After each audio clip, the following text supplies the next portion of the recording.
No Milu, minkälainen harjoitus on? Pikkuhiljaa vähän tehty voimaa tossa ja nyt aletaan pikkuhiljaa herkistelee nostoilla tonne SM-kisoihin, joka pidetään 2 viikon päästä. Siellä tulee tiukka kamppailu mestaruudesta. Kaikki pistetään peliin. Miten treeni kulkee?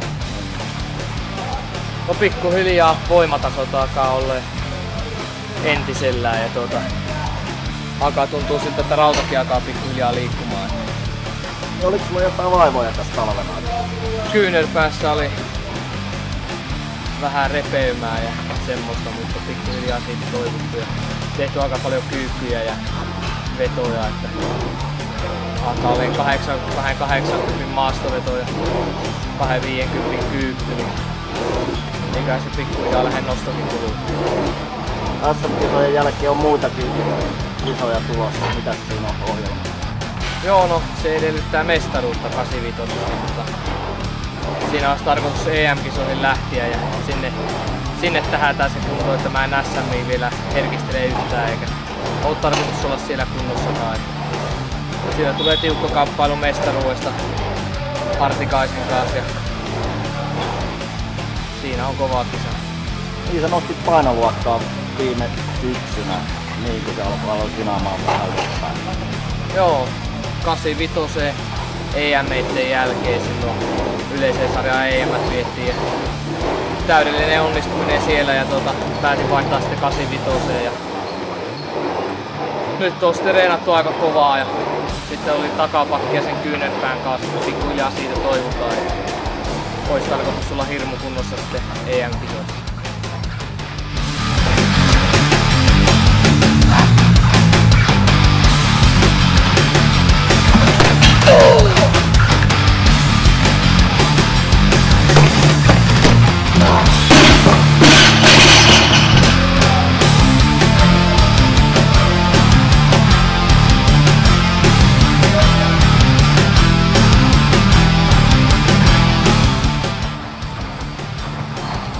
Kuinka tarkkaan sä mietit tässä niinku reenin aikana palautumisesta tai niinku noston jälkeen aina palautumista? Onko se niinku mutumeiningillä vai niinku? Treenissähän se ihan vaan tuntemuksen mukaan. Ei sitä tuu silleen ajateltu, että silloin kun pystyy vaan ottaa, niin otetaan. Niin. Puhut tuosta kisasta, niin monethan ajattelee painonnostoa niinku kilpailuna, että se on niinku voima, joka siinä niinku kilpailutilanteessa yllää. Kerro vähän siitä, niinku, millaista se on yläkerralle siinä kilpailussa, eli se henkinen puoli. Kyllä se on aika iso homma se henkinen puoli, että jos ei ole päätä, niin kannattaa vaihtaa lajia. Siinä onko mitä isommat kisommat tietenkin sen pahempi, että jos EM-meissä on, siellä joudut vaikka TC-ryhmään, niin siellä on 10 samantasoista jätkää ja siinä tapellaan kyllä sijoituksista aika lailla, että siinä ratkaisee oikeastaan vaan pää, että kellä on kovin pää ja pystyy venyä eniten. Miten siellä psyykataan vihollista? No ei sitä oikeastaan, että ei osaa puhuakaan niille mitään, mutta niin, kyllä se olemuksesta näkee, kun on itse varmassa kunnossa ja hyvässä kunnossa, niin kyllä se näkee, että porukka huomaa, että rauta liikkuu. Se on, kun psyykkaat vaan ittees kuntoon, niin kaikki huomaa kyllä. Vielä tuosta kun nostit painoluokkaa, niin kuinka helposti se niinku kävi? Oliko se pelkkää, niinku, tuleeko lihasmassaa vai muutitko jotain niinku ruokailua, ravintoa, tällaista näin? Oikeastaan vaan ruokaa enemmän ja sitten ihan normaalisti Nordposen palautusjuomat ja proteiinit ja nesteytykset, niin hyvin se lähti nousumaan, melkein heti sai se sinne 83 ja nyt on sitten tehty voimaa ja sitten kun tekee voimaa, niin se paino lähtee itsestäänkin nousuun, kulutus ei ole niin iso. Nyt on kyllä mennyt hyvin, että kevät näyttää paljon.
Siinä oli rautaa tangassa. Tarpeeksi.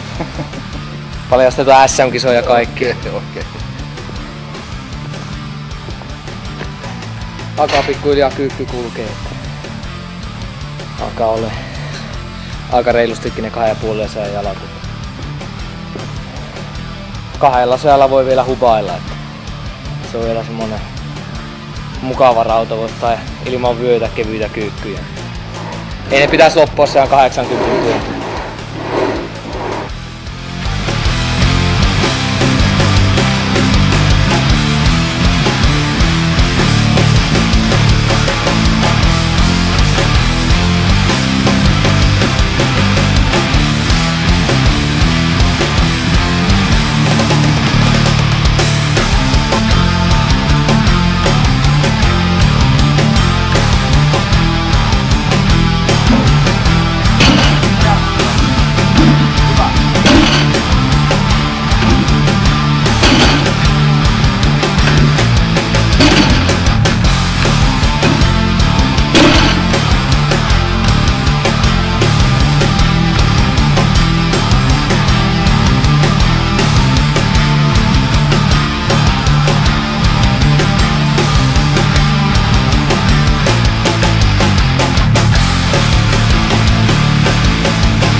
Se oli siinä se reeni.